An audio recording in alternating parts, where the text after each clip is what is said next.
एक चाइनीज आदमी और एक्स आर्मी ऑफिसर मेन जेन यांग ने न्यूयॉर्क को एक बिग थीफ सिटी बना दिया, जिसमें उन्होंने अमेरिका के इतिहास की सबसे बड़ी कार थीफ गैंग को खड़ा किया। ये सभी महंगी और लग्जरियस कार्स की चोरी करने में माहिर थे। आमतौर पर अगर पुलिस किसी चोरी की गई कार को नहीं भी पकड़ पाती तो कम से कम उसका कुछ हिस्सा तो मिल ही जाता, लेकिन यांग और उसका गैंग हजारों कार्स चुरा लेते बिना किसी खबर के। गाड़ियां गायब हो जाती थी और पीछे कुछ भी नहीं छूटता था। तो गाड़ियां कहाँ जाती थी?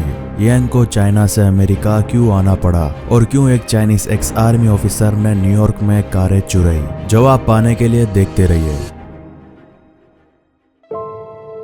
न्यूयॉर्क सिटी दुनिया की सबसे बड़ी सिटीज में से एक है। कुछ स्टडीज के मुताबिक ये सबसे महंगी सिटी भी है। यहाँ पर सबसे ज्यादा अमीर लोग रहते हैं, जो अक्सर महंगी और लग्जरियस कार्स के मालिक होते हैं। सन 1999 में न्यूयॉर्क में कार्स की चोरी की एक बड़ी वेव देखी गई। इमेजिन कीजिए कि 48 महंगी कार्स की चोरी हुई सिर्फ 40 दिनों में, और गाड़ियां कुछ सेकंड्स में गायब हो जाती थी। चोरियां तेज और चुपके से होती थी। चोर गाड़ियां देखकर चुनते और उसे स्टार्ट करते और ले जाते। गैंग का कोई खास निशाना नहीं होता था। शहर में वो हर जगह से गाड़ियां चुराते थे, मॉल्स, पार्किंग लॉट्स, कहीं भी। सबसे अजीब बात थी कि चोरी हुई गाड़ियां फिर कभी भी नहीं दिखती। आमतौर पर चोरी हुई गाड़ियों के या तो पुर्जे मिलते थे या कार मिलती थी, पर बिना महंगे पुर्जों के, क्योंकि चोरी करने वाले उन्हें बेच देते थे। लेकिन यांग का गैंग चोरी हुई गाड़ियों को लेकर कहीं गायब हो जाता था और पुलिस को उनकी कोई भी खबर नहीं होती थी। तो ये कार गाड़ियां चुरा कर उन्हें कहाँ ले जाते? ये सवाल पुलिस को उलझा देता था और उन्हें लगता था कि गाड़ियां बाहर एक्सपोर्ट की जा रही है। एक जगह जो बहुत फेमस थी कार्स को एक्सपोर्ट करने के लिए, वो था ब्रुकलिन का बंदरगाह। न्यूयॉर्क की पुलिस टीम, विशेष रूप से car thief investigation department, Brooklyn बंदरगाह गई, जहां उन्होंने जांच पड़ताल की, लेकिन उन्हें कार चोरी या एक्सपोर्ट होने का कोई नामो निशान नहीं मिला। उस समय उन्हें लगता था कि वो एक बड़ी कार थीफ की टीम हो सकती है, लेकिन असल में सभी ऑपरेशंस के लिए जिम्मेदार एक ही व्यक्ति था, वो था यांग। ये एक चाइनीज व्यक्ति था और सबसे बड़ा चमत्कार ये था कि वो एक पुराने चाइनीज सेना के अधिकारी थे और न्यूयॉर्क से हजारों महंगी कारों की चोरी का एकमात्र जिम्मेदार थे। यांग ने अपनी नेटवर्थ को लगभग $40 मिलियन तक बनाया। अब सवाल ये था कि वो ये कैसे कर पाए। जवाब जानने के लिए पहले हमें जानना होगा कि यांग कौन थे।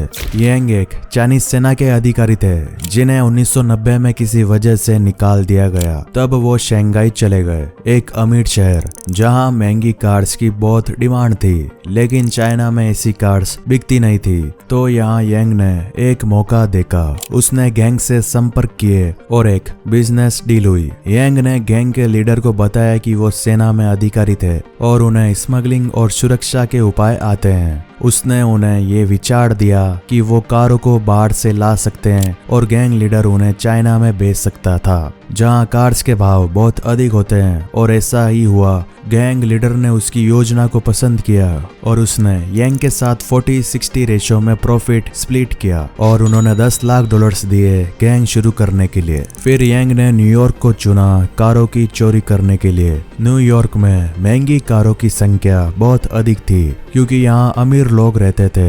यांग ने अपने साथी से $10 लाख का हिस्सा लिया और न्यूयॉर्क में अपनी स्ट्रेटेजी को शुरू किया। उसने अपने पुराने सेना के स्किल्स और एक्सपीरियंस का इस्तेमाल किया, जो उसने अपने पुराने काम में सीखी थी। उसने एक फेक आइडेंटिटी का इस्तेमाल किया और कैनी के नाम से जाना गया। पहला लक्ष्य था कि वो एक अमेरिकन समाज में सहमित हो। वो लोगों को महसूस करवाना चाहता था कि वो एक समझदार व्यक्ति है। उसने पुरानी कार का इस्तेमाल किया ताकि उसे अमीर व्यक्ति की नजर में कोई फर्क ना पड़े। उसने अपने साथ एक आदमी को बुला लिया जिसका नाम चाओ था। यांग और चाओ के लिए पहला काम था कि वो एक गोदाम को सिक्योर करे जहां वो चोरी की गई कार्स रखे हैं। गोदाम को चुनने से पहले कुछ शर्तें पूरी होनी चाहिए। पहली शर्त थी कि वो किसी पुलिस स्टेशन से दूर हो। दूसरी शर्त ये थी कि वो एक शांत जगह पर हो जहाँ बहुत कम परेशानियां होती है, और न्यूयॉर्क में ऐसी जगह ढूंढना बहुत मुश्किल काम था, क्योंकि ये शहर हाई क्राइम रेट्स के लिए जाना जाता था। हफ्तों की मेहनत के बाद यांग यांग और चाओ ने एक अच्छा गोदाम ढूंढ लिया। अब उन्हें इस गोदाम को नई शुरुआत के लिए तैयार करना था, जिसके लिए उन्होंने एक अनजान रैंडम कंपनी बनाई।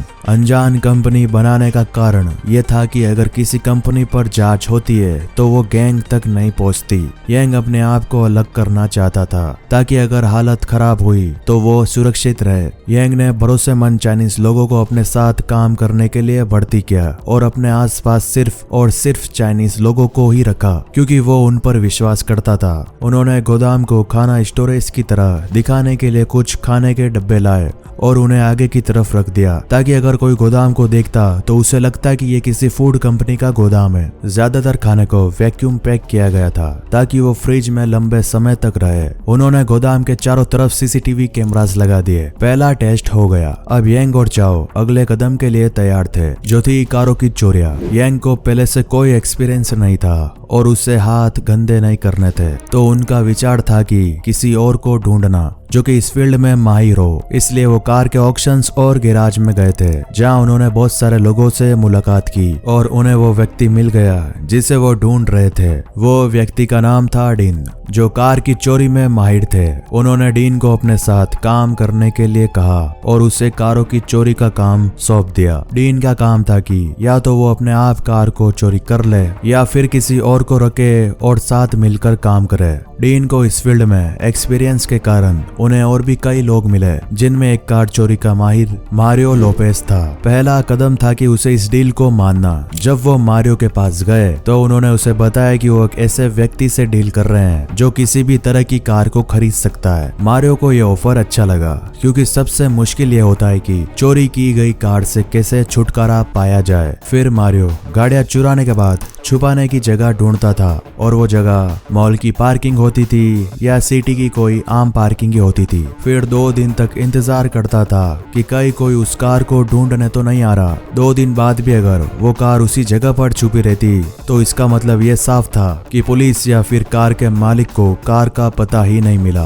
और सिर्फ ये चेक होने पर ही वो कार को गोदाम में ले जाते। लेकिन प्रॉब्लम तब हुई जब एक बार एक शोरूम से 7 गाड़ियां चुराते हुए 7 ड्राइवर्स अलग अलग डायरेक्शन में भागे। तब उनमें से एक कार ड्राइवर का एक्सीडेंट हो गया और पुलिस ने उस कार ड्राइवर को पकड़ लिया। एक्सीडेंट की वजह से पुलिस को गाड़ी का पता चल गया और वो चोरी करने वाले को अरेस्ट कर लिया। उसने प्रेशर में आकर अपने साथियों के बारे में सब कुछ बता दिया और पुलिस के साथ मिल गया। ये पूरी कहानी में पहली बार था कि कोई इनके हाथ से निकल गया था और अब पुलिस इनके पीछे पड़ी हुई थी। मगर क्या वो सच में इन्हें पकड़ पाएंगे? यांग ने इतने सारे सुरक्षा उपाय उठाए थे कि उन्हें लगता था कि वो कभी पकड़े नहीं जाएंगे। वो अपने गैंग्स के लोगों को बदलता रहता था, जिससे इनका पीछा कर पाना मुश्किल हो गया। लेकिन उनके सबसे बड़े अपराधी डीन से एक गड़बड़ हो गई। यांग ने बार बार अपने गैंग मेंबर्स को कहा कि अपने सेल फोन्स चेंज करते रहें, अपनी सिम कार्ड्स भी चेंज करते रहें, ताकि कॉप्स उनके नंबर्स को ट्रेस ना कर पाए। लेकिन डीन नंबर चेंज करने के बाद अक्सर अपनी गर्लफ्रेंड को कॉल किया करता था, जिस वजह से पुलिस ऑफिसर न केवल इनके सेल फोन्स को ट्रेस कर रहे थे, बल्कि इनके फैमिली मेंबर्स के सेल फोन को भी ट्रेस कर रहे थे। और यहीं से प्रॉब्लम्स खड़ी होनी शुरू हो गई। जब ये सब पता चला तो पुलिस ने उन्हें बड़ी आसानी से गिरफ्तार कर लिया, और जब उनकी गिरफ्तारी की गई तो ये सारी कहानी का राज खुल गया। उन्हें आखिर में पकड़ ही लिया और यांग और उसकी गैंग ने कोर्ट में उनके सारे अपराध मंजूर कर लिए। कोर्ट ने उसे 10 साल की सजा सुनाई, जिसमें उन्हें एंटरप्राइज कॉरपोरेशन दोषी ठहराया गया। पर यह तो सिर्फ एक हिस्सा था। कहा जाता है कि उसकी कमाई लगभग $40 मिलियन थी, जो आज के दौर में $75 मिलियन के बराबर है, जो इंडियन रुपीस में लमसम 625 करोड़ रुपए होते हैं। लेकिन यह पैसा न्यूयॉर्क में कहीं से भी रिकवर नहीं हुआ, क्योंकि यांग ने इसे अमेरिका में नहीं बल्कि चाइना में छुपा रखा था। इस घटना के अंत में यांग ही जीत गया। उसका पकड़ा जाना एक लंबी और कठिन जिम्मेदारी का अंत था, लेकिन कामयाबी और उसने साबित किया कि चोरी के धंधे में दिमाग और चालाकी की बहुत इंपॉर्टेंस होती है। और हमने किम जोंग उन की सीक्रेट ट्रैवलिंग का राज भी खोला है, वो भी देख सकते हो।